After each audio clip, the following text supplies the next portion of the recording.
Before the lights rise in theaters this October, and the world watches The Smashing Machine, starring Dwayne "The Rock" Johnson, Emily Blunt, Ryan Bader, and Oleksandr Usyk, you are about to experience the story in full, the complete, unflinching, unforgettable life of the man behind the legend, Mark Kerr.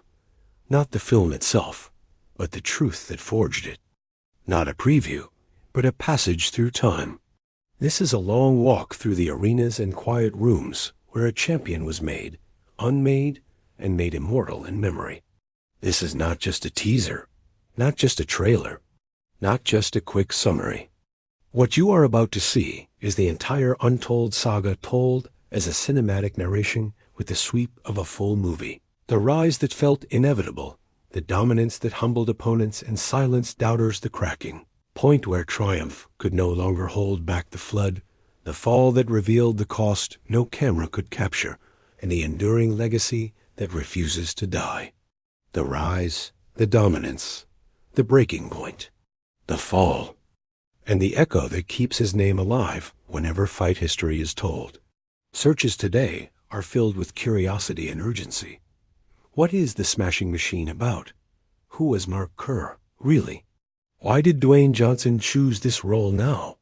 How did Pride FC, an early UFC, shape a heavyweight who looked untouchable?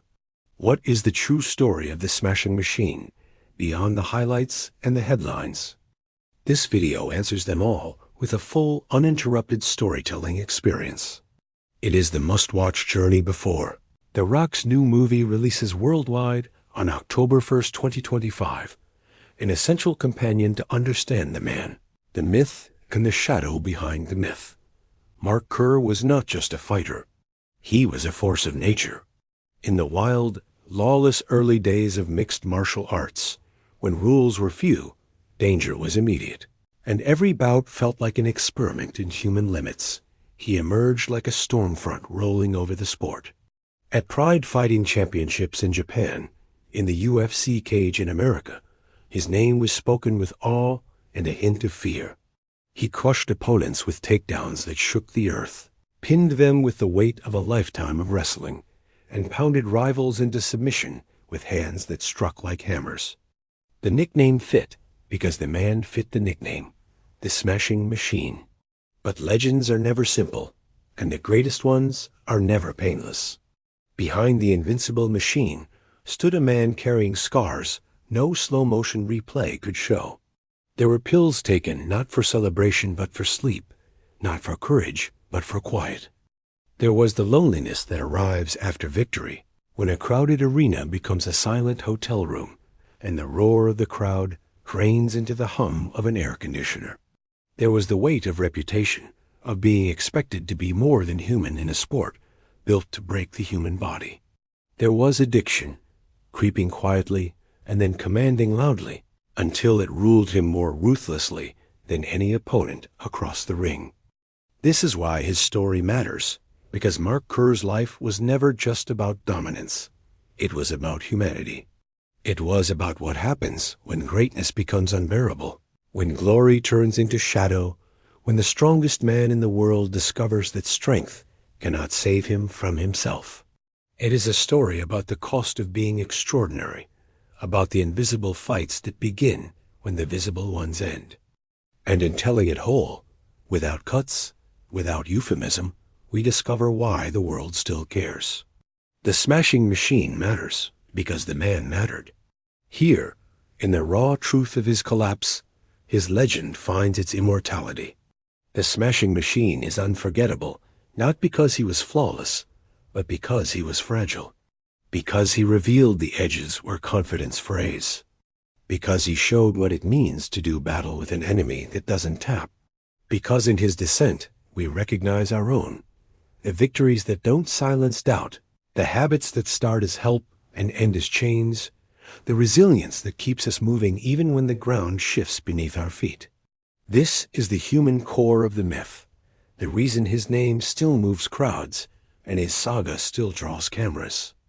In the film, Dwayne Johnson will embody his colossal strength and heartbreaking fragility, stepping into the ring with the mass and momentum of a heavyweight while carrying the private tremor that followed Kerr outside it. Emily Blunt will give voice to compassion, the steady hand and clear eyes of those who loved him as a person when the world wanted a machine.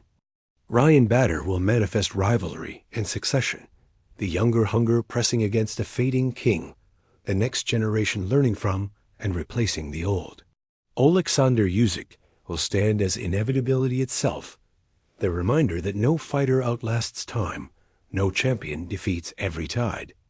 But before Hollywood lights retell this epic, here you will see it entire, as a continuous narration that carries you through every ascent and every collapse with the gravity of lived truth. This is the true full story of Mark Kerr, the untold truth of the Smashing Machine. The search phrases you typed "The Smashing Machine 2025 explained," Dwayne Johnson Mark Kerr role, Pride FC legend full story, UFC fighter untold truth. Legend behind The Rock's new movie were not just keywords, they were doorways. They all lead here to a long, unbroken telling that places you ringside for the triumphs and bedside for the aftermaths, that lets you feel both the thunder under the lights and the hush in the dark. This is where you will find the answer. Not a clip, not a montage, not a countdown list, but a full arc from first spark to final echo. A passage through the birth of a titan, the era where he seemed to bend the sport around his will, the months where he trained harder to hide what couldn't be hidden, and the nights where the quiet weighed more than any opponent ever did. A document of the man who could ragdoll heavyweights, yet could not simply ragdoll pain or loneliness or the need to be invincible one more time.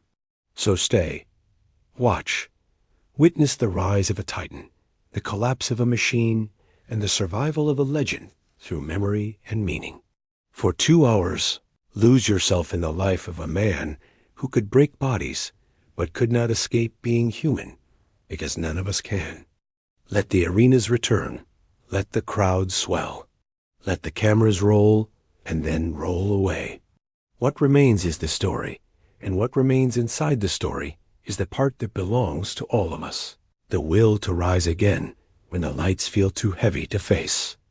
This is the video you must see before the movie release, the essential companion to The Smashing Machine in theaters this October. This is the context, the pulse, the road beneath the spotlight. This is the reckoning that turns a fighter into a legend and a legend into a mirror. This is The Smashing Machine, the untold story of Mark Kerr, a full storytelling narration before the 2025 film. The truth that shaped the myth, the journey that explains why the world still speaks his name. Chapter 1. The Birth of a Titan. The story of Mark Kerr does not begin beneath cameras or pyrotechnics, but in the unremarkable places where ambition learns to breathe. In Ohio's Rust Belt towns, where winters bit hard and summers smelled like cut grass, boys wrestled not for applause, but for a way forward. School gyms echoed with the slap of shoes on varnished floors, the smack of shoulders hitting the mat, the short, disciplined breaths of teenagers trying to become something bigger than the zip codes stitched on their letterman jackets. In that world of fluorescent lights and folded bleachers, a tall, broad-shouldered kid learned what pressure felt like and discovered that it did not crush him. It shaped him. Mark Kerr bent to that pressure and came away tempered, the way iron comes from a furnace, harder than it entered. He did not look for shortcuts. He learned the map of suffering with methodical patience. Early runs before the town woke up, drilling takedowns until the muscles of his back kept twitching in the dark. Living inside a caloric deficit and the narrow tunnel of discipline that separates the almost from the absolute. He learned to live with the ritual of the scale and the private, monk-like vows wrestlers make with themselves. On weeknights, while classmates chased distractions, he chased seconds, how to shave them from sprints, from scrambles, from the time it took to turn a losing position into leverage. Practice meant repetition until the movements lived in the body without asking permission. Victory, when it arrived, felt less like magic and more like proof. High school tournaments offered stages that seemed small from the outside, but enormous from within. A whistle's shriek carried all the weight of an anthem. A referee's palm striking the mat was an earthquake. In those early years, the cheers were local, and the headlines, when they came, belonged to community sections and small, proud paragraphs. But their meaning was outsized. Each weekend he grew a little more certain of who he was becoming, and each Monday he walked back into school, carrying a new kind of silence, the silence of someone whose purpose was no longer hypothetical. College widened the circle and sharpened the focus. At Syracuse, the rooms were hotter, the rooms were hungrier, and the rooms had a different language for the same pain. Coaches barked without apology. Walls sweated. The air smelled like rubber soles and willpower. Kerr felt the level rise and rose with it. He was not a trickster. He was not a stylist. He was a storm with rules. Level change, penetration step, lift, drive. Pressure that did not let a man stand up straight. Hands that did not search for points, but for the position that makes points inevitable. He did not need to be flashy. Inevitability is its own spectacle. The crowds learned his cadence. They recognized the moment the match tilted, that small perceptible shift when another athlete's balance ceased to belong to him. Kerr's eyes stayed flat, his jaw locked, his breath metronomic. There was no room for drama, because there was no time between the decision to act and the act itself. Opponents were picked up and returned to earth with the kind of finality that changes what a gym sounds like. Coaches on the other bench held clipboards a little tighter. Teammates began to treat his warm-ups like ceremonies, quiet, uninterrupted, understood. But excellence is not free, and even in those years, the bill was itemized in bruises. Fingers taped together because they worked better as a unit. Knees wrapped not as decoration, but as reminder. The training room's refrigerator contained ice and a few unsaid truths. There were pills in the sport because there had always been pain in the sport, and some people called one the cure for the other. They slid into routines the way a new drill does, first awkward, then habitual, then invisible. Kerr did not talk about this with anyone, because wrestlers were not raised to narrate their pain. They were raised to convert it into leverage. He won and kept winning. The walls of his dorm room held medals, but they mostly held quiet.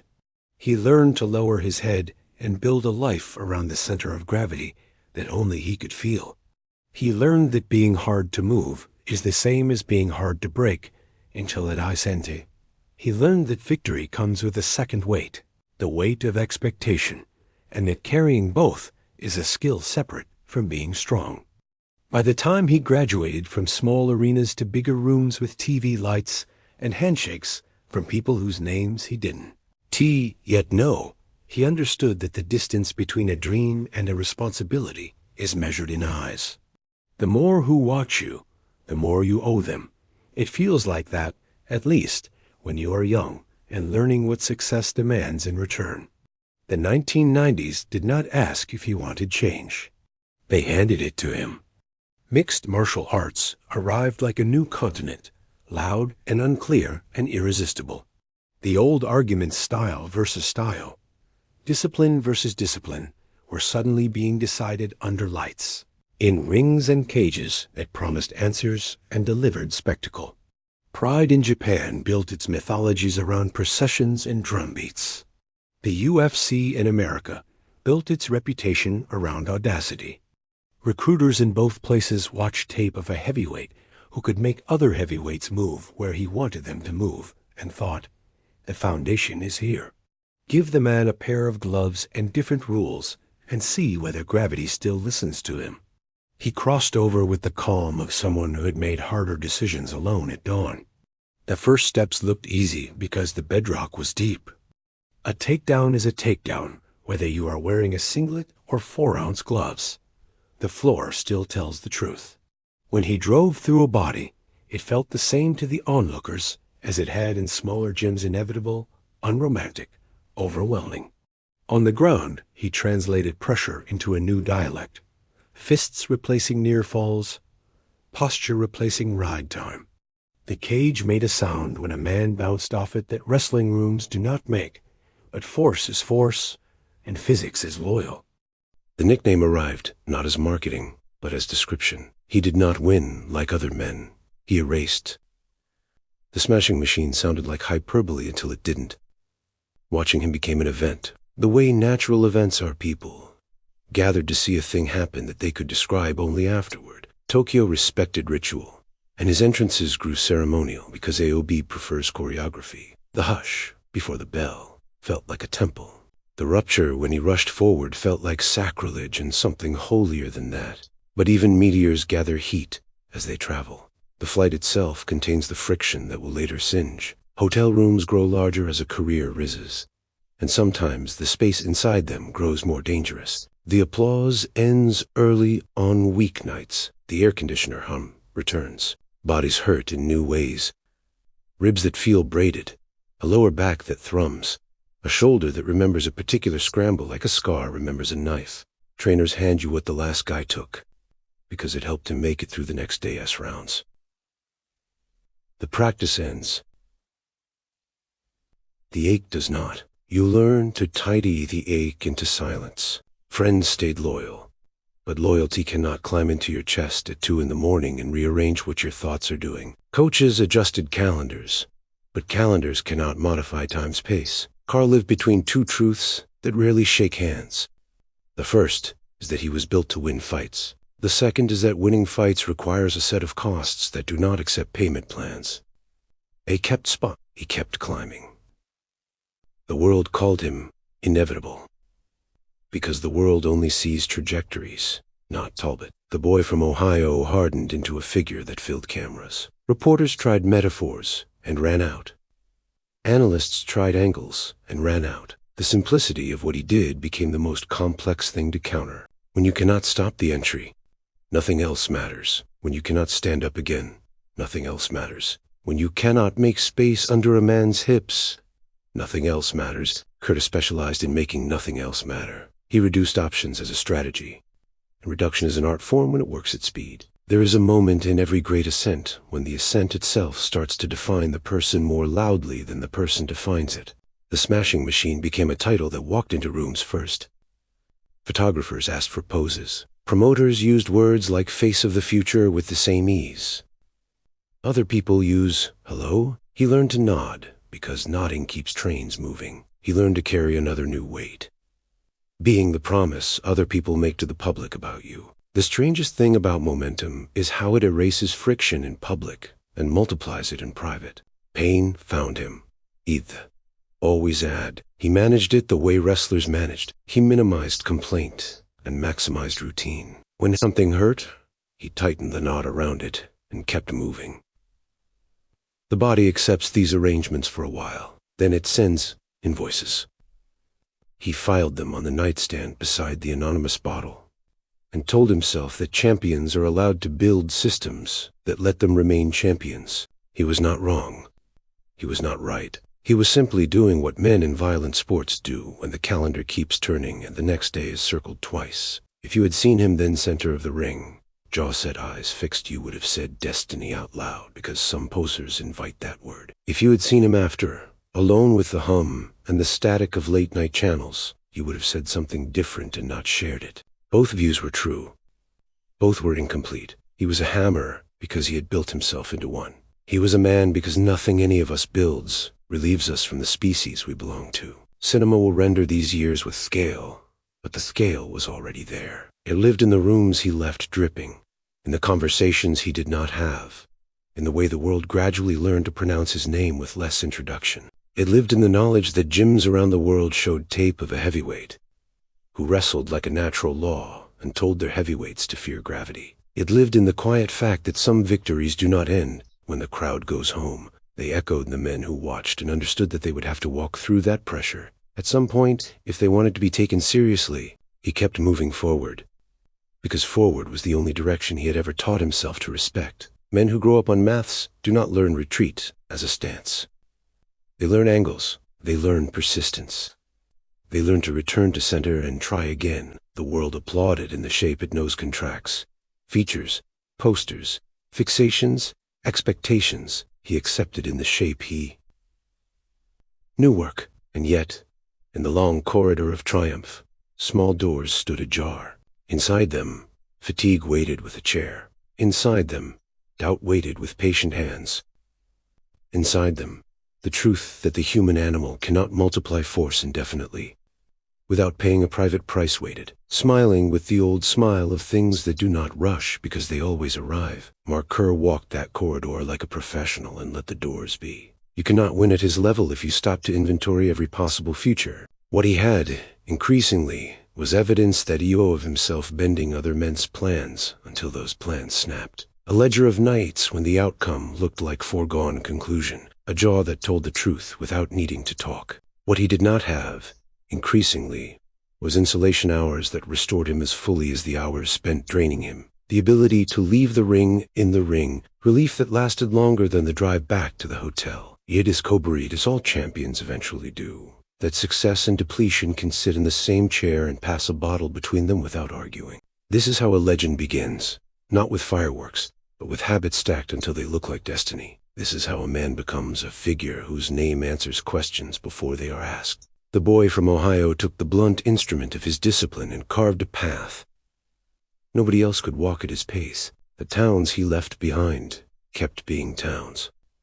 The rooms he entered kept getting bigger. He continued to treat both facts as weather. By the time people started using the phrase era around his performances, he'd already built the era's architecture. Routine had become ritual, had become reputation. He wore it like an extra layer of skin, tough, but sensitive.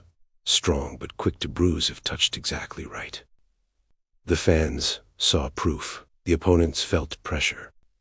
The promoters smelled certainty. He breathed and kept the world's clocks set to his tempo. It would be wrong to say that nothing else mattered to him then.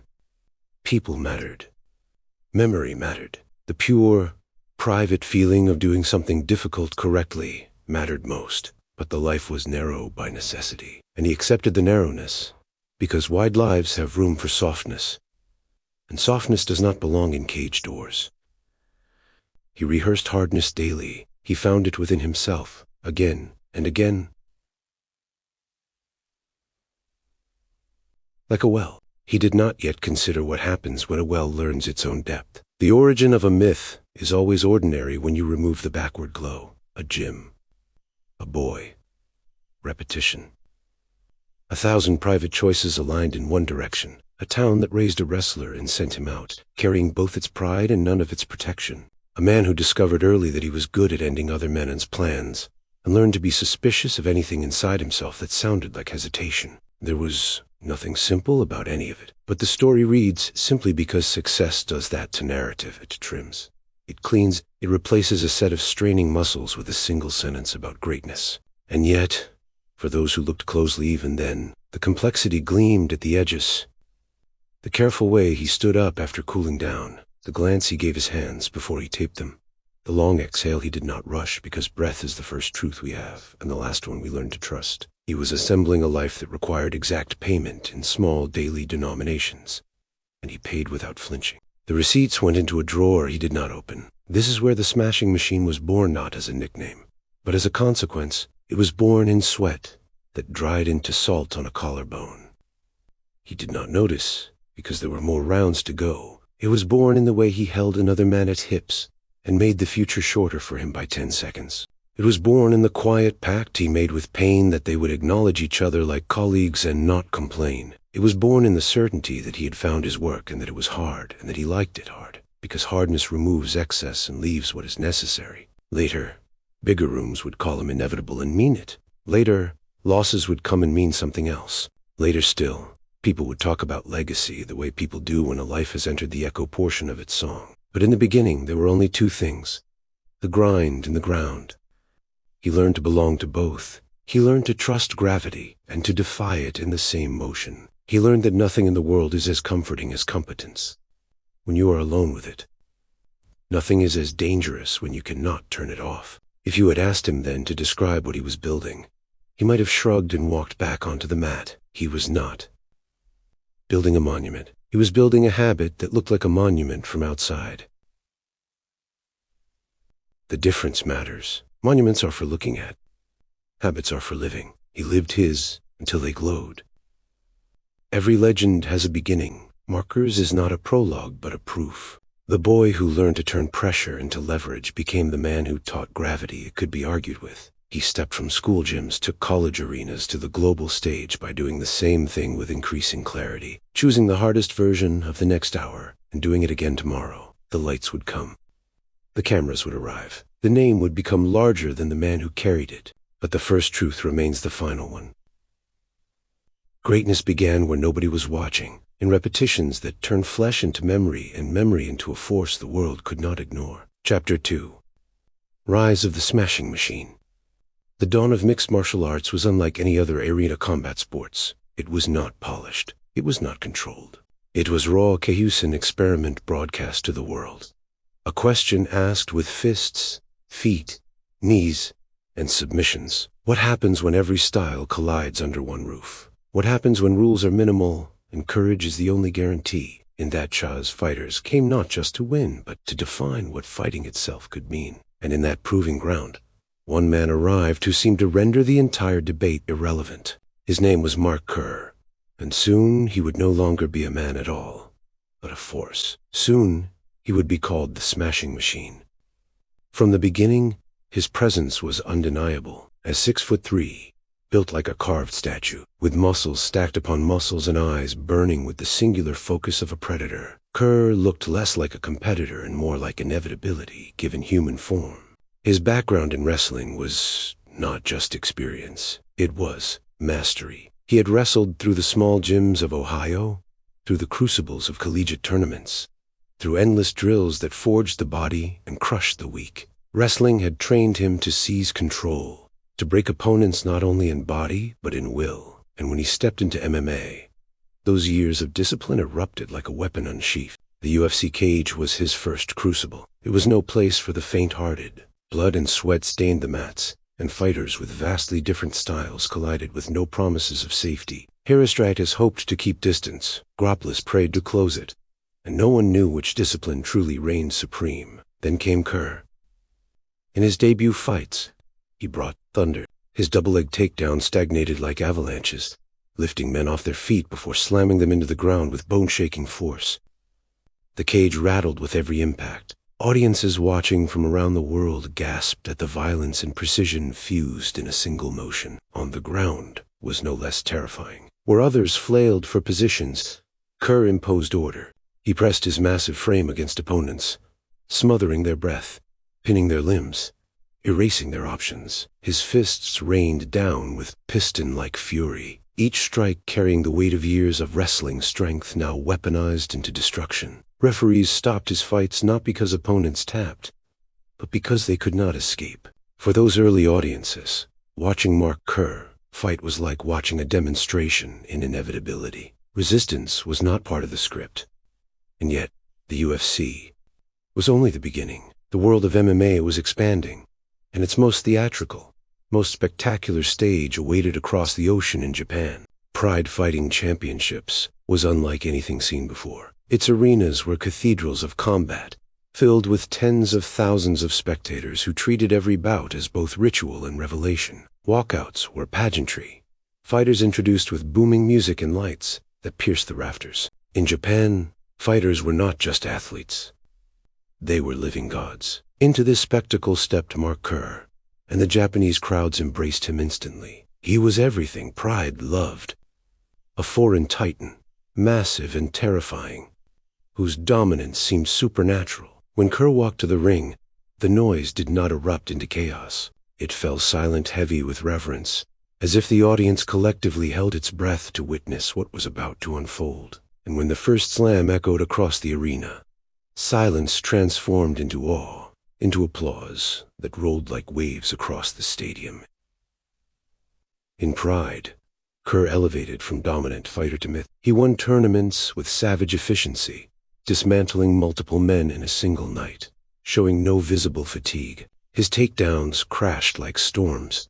His ground and pound crushed defenses with merciless regularity. Fighters who had walked in with reputations of toughness and resilience found themselves broken, staring at the lights while Kerr's hand was raised, again and again. It was here that the nickname crystallized. He was not just Mark Kerr. He was the smashing machine. The phrase was more than branding, it was truth. He fought like a machine. Relentless, efficient, merciless. Fans whispered it with awe. Commentators shouted it with excitement. And soon it became inseparable from his identity. The smashing machine was not just a man fighting in Japan. It was a phenomenon, a force, a myth being written in real time. Media coverage followed the narrative. Headlines declared him unbeatable. Analysts wondered not if he would win, but how quickly. Opponents entered the ring already carrying doubt, knowing they were about to face the storm. To fight Kerr was not simply to test skill. It was to test survival. Promoters built events around him, knowing audiences tuned in for the spectacle of inevitability. He was the attraction, the standard, the man to be tanned for years. No one could, but with every victory came an invisible weight. The expectation of perfection is a crown made of iron, heavy and merciless. Every slam raised the bar higher. Every highlight reel became a contract with the audience that the next fight would be just as destructive, just as decisive. Kerr was no longer allowed to be human. He was the smashing machine. And machines do not falter. Machines do not limp. Machines do not show weakness. Yet behind the curtain, the reality was different. The training camps grew harder. The injuries piled deeper. Each fight left marks invisible to the camera, but carved into his body. Pain became constant, and pain demanded answers. Pills, prescribed at first to help recovery, became companions. Painkillers dulled the aches, kept the machine running, kept the legend alive. On fight night, Kerr appeared indestructible. Behind the lights, he was human, aching, weary, beginning to understand that invincibility was an illusion. Still, he pressed forward. He pressed because he had no choice. Fighters do not retreat. Legends cannot step back. And Kerr himself, forged by years of wrestling discipline, had built his very identity on enduring the unbearable, on choosing the hardest road, on proving again and again that nothing could stop him. To stop now would not simply be to wrest it. It'd be to betray the image he had become. This was the paradox of his rise. The very qualities that made him unstoppable in the cage's relentlessness, his refusal to quit, his ability to push through. Again, were the same qualities that began to tear him apart outside it. And yet, in those luminous years, when the arena shook and headlines screamed his name, Kerr was everything MMA dreamed of.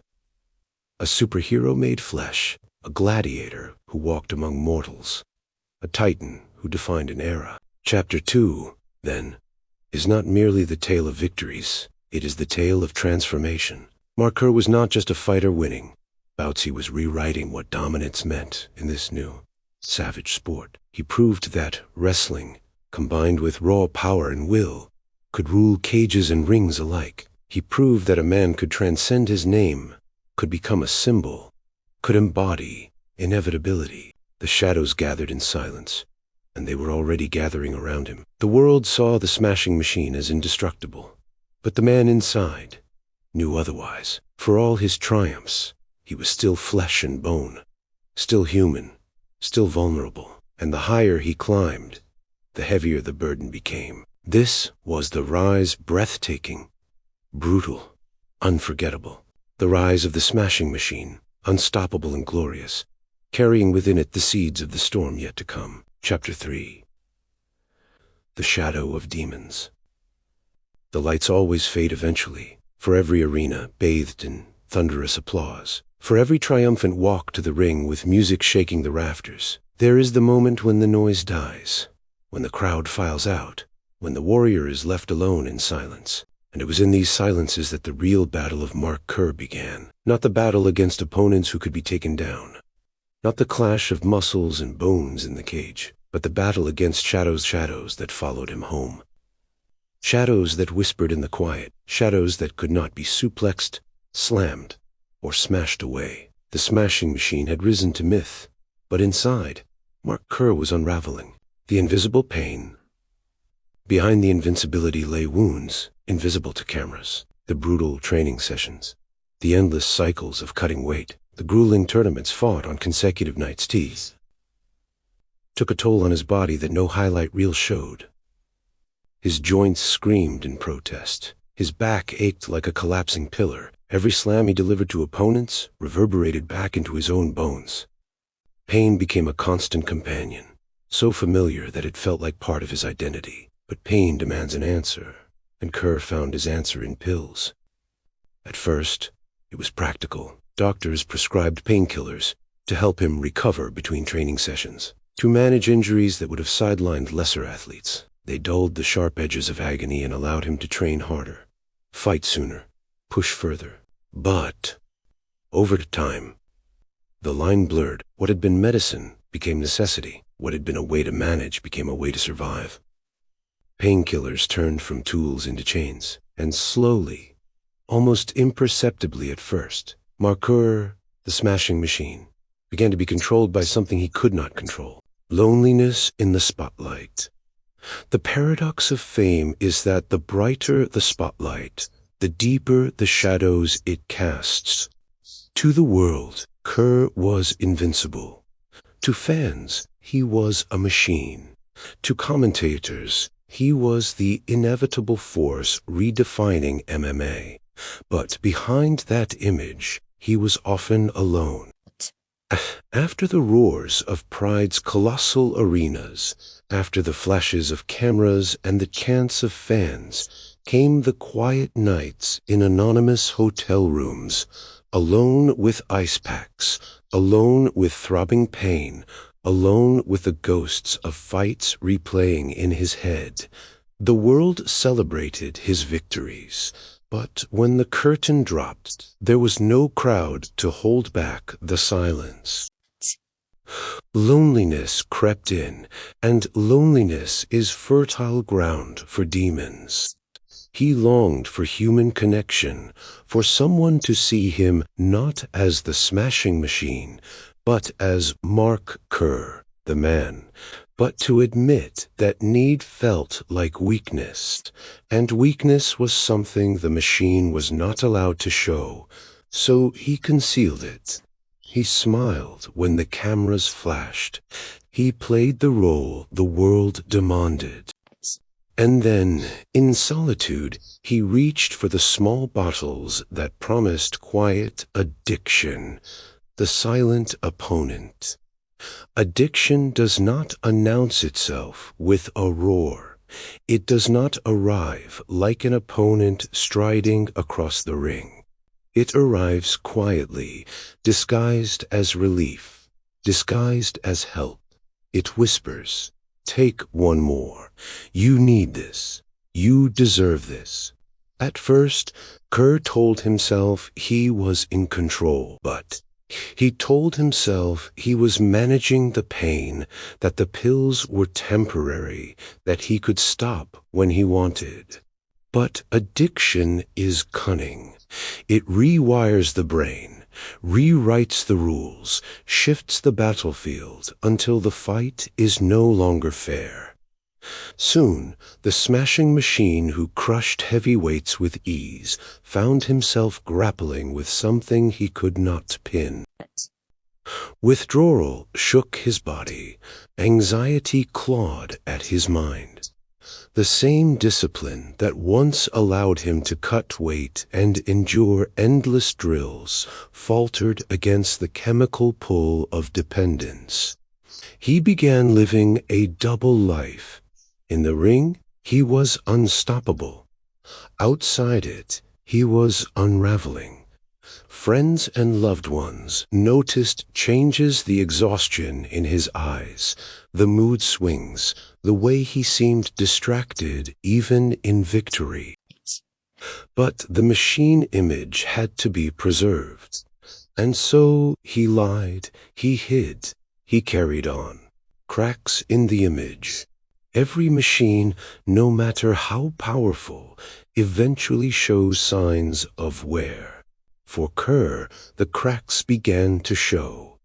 Training sessions became harder to complete. Recovery took longer. Once boundless energy, now drained quickly. In fights, he still dominated. But insiders began to whisper, was he slowing? Was the aura fading to the public? He was still a titan. But to those closest, the toll was visible. He was fraying under the weight of being both invincible and human. The more the pressure grew, the more he leaned on pills to keep going. And the more he leaned, the more trapped he became. Addiction is a cycle: pain, relief, dependence, shame, repeat. But each time he tried to break free, the withdrawal pulled him back. Each time he swore it was the last time, the whisper returned. Relationships in the crossfire. No battle fought in the dark remains, hidden forever. Those closest to Kerr partners, friends, coaches, were pulled into the orbit of his struggle. They saw the man behind the machine, saw the cracks, saw the pain he tried to conceal. Some tried to help, to intervene, to offer compassion. Others distanced themselves, unable to carry the weight of his demons alongside their own. Addiction strains even the strongest bonds, and for Kerr, it left trails of broken relationships, of people who cared deeply but could not fight his battles for him. Emily Blunt's portrayal in the 2025 film embodies this aspect, her character representing compassion, the steady hand reaching for the man behind the myth.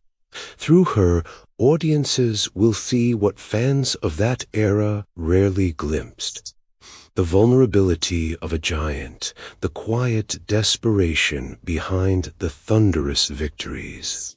The machine versus the man. The nickname had once been a crown. Now it became a prison. The smashing machine could not cry. The smashing machine could not break down. The smashing machine could not be addicted. But Mark Kerr, the man, was all of those things. This conflict tore at him. To the public, he performed the role flawlessly. To himself, he began to question, who am I when the lights go out? Am I the machine, the invincible fighter, or am I just a man collapsing under the weight of expectation and pain? It is here that his story transforms from one of pure dominance to one of profound humanity, because while victories make champions, struggles make legends, and Kerr's struggle was unlike any he had ever faced in the ring. The unseen arena. Imagine an arena with no crowd, no referee, no cameras. The opponent invisible, the rounds endless, the rules unwritten. This was the arena of addiction, and Kerr was trapped inside it. Some nights he won small victories, refusing another dose, enduring the pain roar. Other nights the opponent crushed him, leaving him ashamed and defeated. But unlike MMA, there was no final bell, no scorecards, no definitive win or loss. The battle stretched endlessly, grinding his spirit, eroding his confidence. This was the fight that nearly destroyed him. This was the shadow of demons. Legacy of the struggle. What makes Mark Kerr's story unforgettable is not just his dominance, but his descent. It is not just the machine, but the man beneath. His battles with addiction and loneliness turned his saga into something more than sport. It became a mirror, A mirror that reflected the fragility behind greatness, the humanity behind the myth. Dwayne Johnson's portrayal in The Smashing Machine 2025 will bring this duality to the screen. The unstoppable titan in the ring and the broken man outside it. It is this contrast that gives Kerr's story timeless power, because we do not remember him simply for smashing opponents. We remember him for being human enough to fall.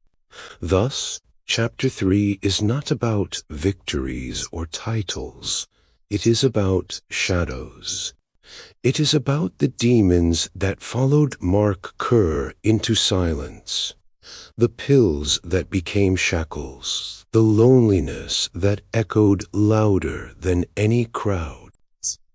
It is about the paradox of being a man forced to live as a machine and the cost of that disguise. This chapter is the hinge of the Sugata point, where triumph transforms into tragedy, where the smashing machine becomes a man fighting his greatest, most merciless opponent. And it is Ida in the darkness that the story prepares for its breaking point. Chapter 4. The breaking point. The fragile edge of glory. Glory is intoxicating. For years, Mark Kerr had lived inside it, carried along by victories that felt inevitable, by headlines that proclaimed his dominance, by fans who believed he was a creature beyond human limits. But glory, for all its shine, has sharp edges. It cuts the one who holds it, and when held too long, it begins to draw blood. The smashing machine was never supposed to break. His very nickname suggested permanence, indestructibility, inevitability. But the truth hidden behind bright lights and thunderous roars was that Mark Kerr was already cracking long before the world noticed. And when the cracks widened, when the roar faded, when the man behind the machine staggered into view, it marked not just a decline in a fighter's career, but the unraveling of a myth. This is the story of Kerr's breaking point. The collapse of a man trapped between two identities: the titan the world demanded, and the fragile human he could not escape being. The pressure of perfection. To dominate is to invite expectation. Kerr's early wins had not only established him as a great fighter, they had burdened him with the demand of invincibility. The public didn't want victories. They wanted destruction. Promoters didn't want competition. They wanted certainty. And Kerr himself, raised on the discipline of wrestling, demanded from himself nothing less than perfection. Every slam, every strike, every submission, victory raised the standard higher. Every night he walked into the Pride ring in Japan or the UFC cage in America, he carried not just his own ambitions, but the crushing weight of everyone else's belief that the smashing machine could not fail. But perfection is an illusion, and the human body, no matter how powerful, no matter how conditioned, cannot sustain invincibility forever. The injuries pile. Behind every fight were countless hours of training. Drills, sparring, lifting, conditioning. Each session left its scarred shoulders torn from takedowns, knees aching from years of shots and sprawls, a back screaming from the weight of a career carried on muscle alone. Kerr's body was breaking even as his reputation soared. He fought through injuries because the machine could not be seen limping. He swallowed painkillers because the titan could not grimace. He carried on because myths do not rest. But every pill dulled more than pain. It dulled the edges of his identity, numbed the man behind the machine, slowly tightening a chain he could not break, addiction's full grip. By now, the whispers of addiction had turned into shackles. Painkillers were no longer temporary relief. They were a constant necessity. Without them, Kerr's body screamed in agony. With them, his mind dulled, his spirit sank, his discipline wavered. He lived in cycles. Train, fight, medicate, collapse. Victories still came, but each one cost more, drained more, exposed more. And when losses arrived, they hit like avalanches. For an ordinary fighter, defeat was painful, but survivable. For Kerr, defeat was catastrophic, because it shattered the myth of inevitability.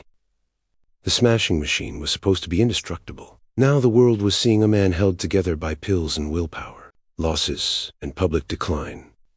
In Pride, where fans had once held their breath in reverence, silence now came for another reason. They watched a titan stumble. They saw the aura fade. The invincible giant was now mortal. Losses began to pile onto his record. Each one chipped away at his legacy. Critics who once praised his dominance now spoke of decline. Promoters who once built cards around his name now shifted attention to younger, hungrier fighters. The machine was flowing, and the world was watching. For Kerr, every loss was more than a number.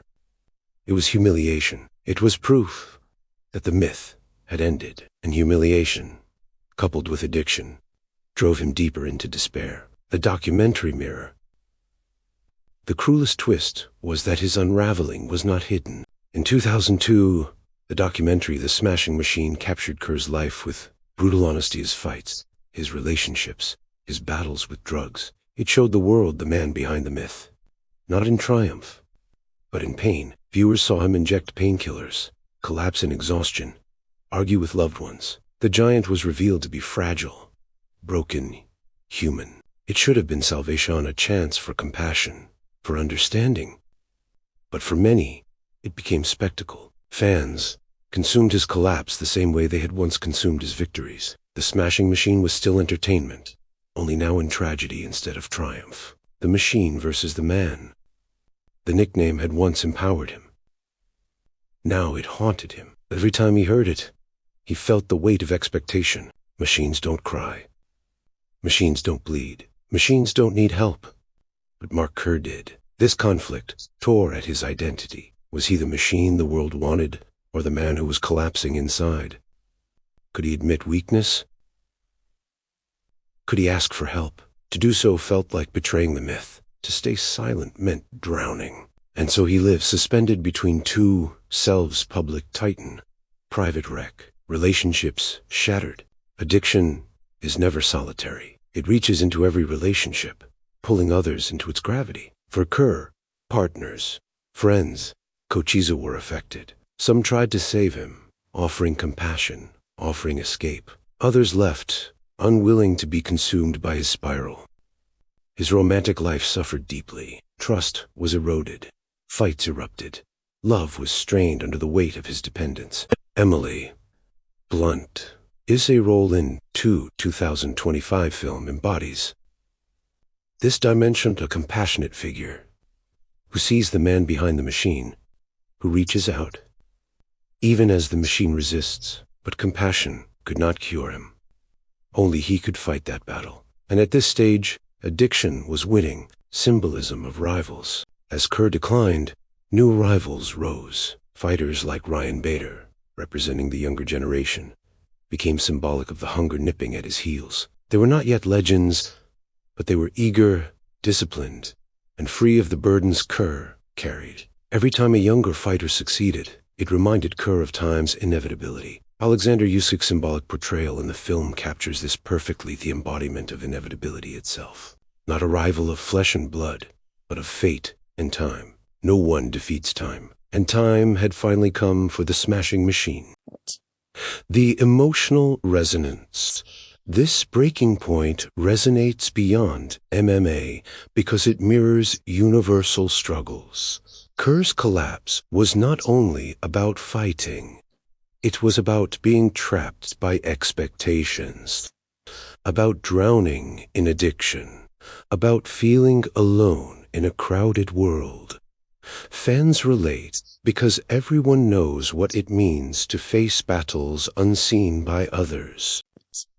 Everyone knows what it means to stumble under weight no one else can see. Kerr's story, in its breaking, became not just about MMA, but about humanity itself. The final crumble. By the mid-2000s, the Smashing Machine was no longer invincible. His record reflected decline. His health reflected collapse. His personal life reflected destruction. And yet, within this rubble, something remained. The breaking point was not the end. It was the beginning of something else, the possibility of redemption. Because only in breaking could Kerr find the man behind the machine. Only in collapse could he discover a legacy greater than invincibility, survival, humanity, resilience.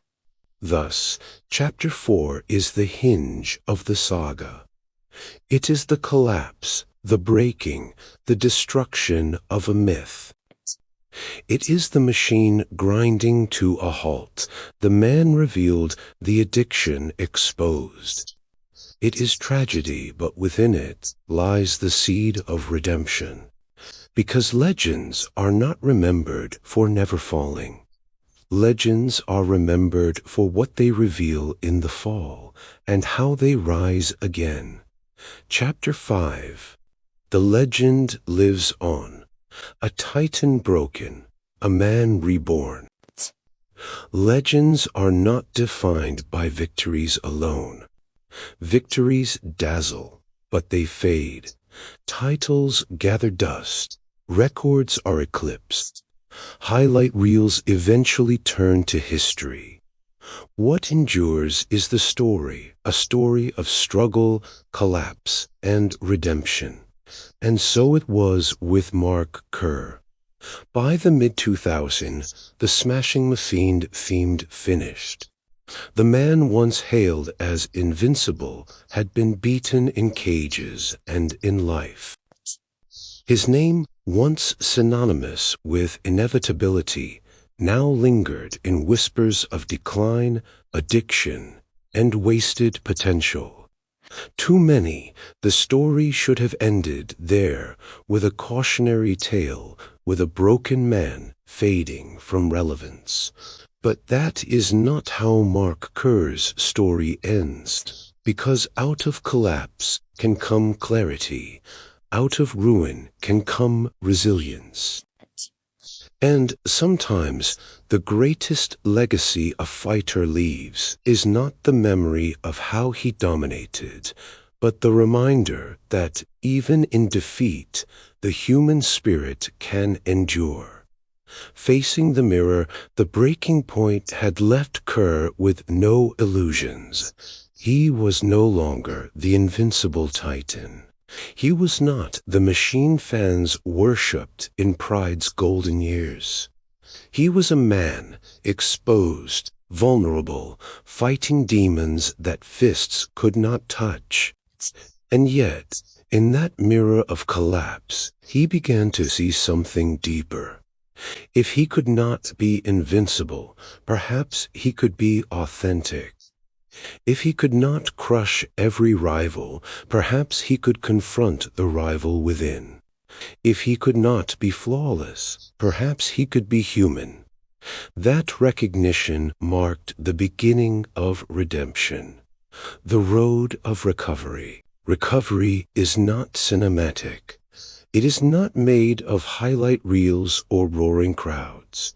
It is made of small choices, one day at a time.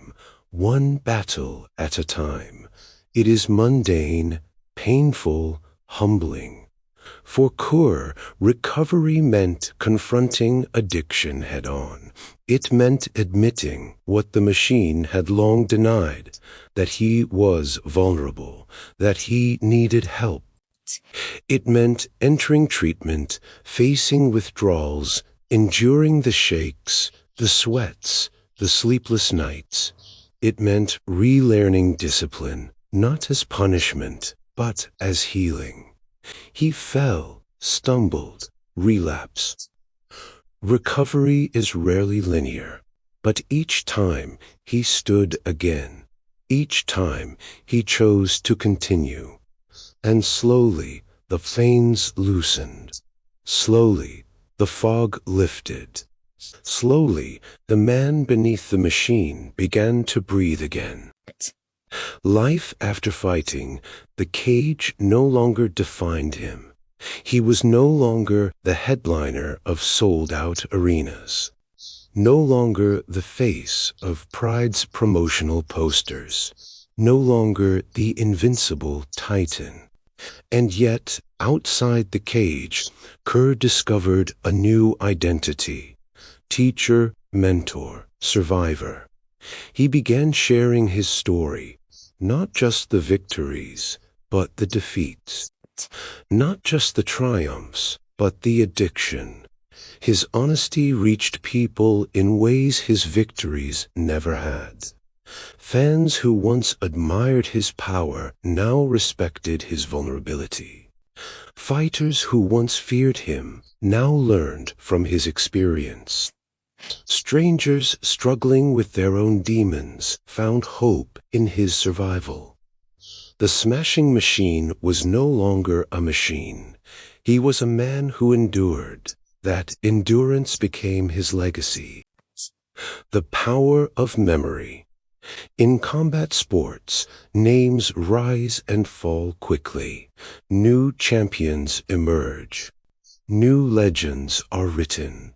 But some names endure because they symbolize more than statistics. Mark Kerr endures because he became a mirror for the truth that strength is not the absence of weakness, but the courage to fight through it. Fans still replay his highlights: the thundering takedowns, the violent ground and pound, the aura of inevitability. But they also replay the documentary that showed him broken. They talk about the addiction, the loneliness, the collapse. And in those conversations, Kerr lives on, not as flawless, but as human. He became the embodiment of both sides of greatness: the triumphs and the tragedy, the roar and the silence, the titan and the man, Hollywood's immortalization. And now, with the Smashing Machine film set to release in October 2025, his story enters a new stage, not as a fighter, not as a cautionary tale, but as myth reborn for a new generation. Dwayne Johnson brings his colossal frame and emotional depth to embody Kerr's contradictions: the unstoppable titan in the cage and the fragile soul outside it. Emily Blunt's compassion reminds us of the love that tried to save him. Ryan Beta symbolizes the rivals who tested him and the younger generation that rose in his shadow. Alexander Usyk stands as inevitability itself, the foe no fighter can ever truly conquer: time. This film ensures that Mark Kerr's story will echo not only among fight fans, but across the world. Audiences will see his rise, his collapse, and his humanity. They will leave theaters not just remembering a fighter, but reflecting on themselves, their battles, their addictions, their resilience. The universal lesson. Mark Kerr's redemption is not in becoming invincible again. It is in showing that invincibility is never real. It is in teaching that strength is not about never falling, it is about rising after the fall. His life says what no victory alone ever could. That glory fades, but humanity endures. That machines can break, but men can rebuild. That legends are not carved from perfection, but from persistence. The legend lives on. So how does the Smashing Machine live on? Not as an undefeated record, not as a flawless myth, but as a story retold again and again, in gyms, in documentaries, in films, in the hearts of fans. He lives on in every fighter who tapes their wrists and dreams of rising. He lives on in every fan who whispers his name when talking about Pride's golden years. He lives on in every person who has fought their own addictions, their own demons, their own shadows, and found strength in his survival. Mark Kerr, the Smashing Machine, will never be forgotten, because he showed us that even in collapse, there is courage. Even in defeat, there is dignity. Even in breaking, there is humanity. Final crescendo. This is the truth of Mark Kerr. This is the story behind the myth, the humanity behind the machine. The boy from Ohio who rose to the pinnacle of MMA, the titan who terrified opponents across the world. The man who collapsed under the weight of his own legend, and the survivor who emerged, scarred but unbroken, to leave behind a legacy larger than wins or losses. Legends do not die. They evolve, they adapt, they endure. And so the Smashing Machine lives on not as invincible, but as unforgettable. If this journey moved you, don't let it end here. Just follow or click subscribe to KOOL VADZ, where legends breathe again, where stories of triumphs and tragedy echo forever. Join us and keep the flame alive.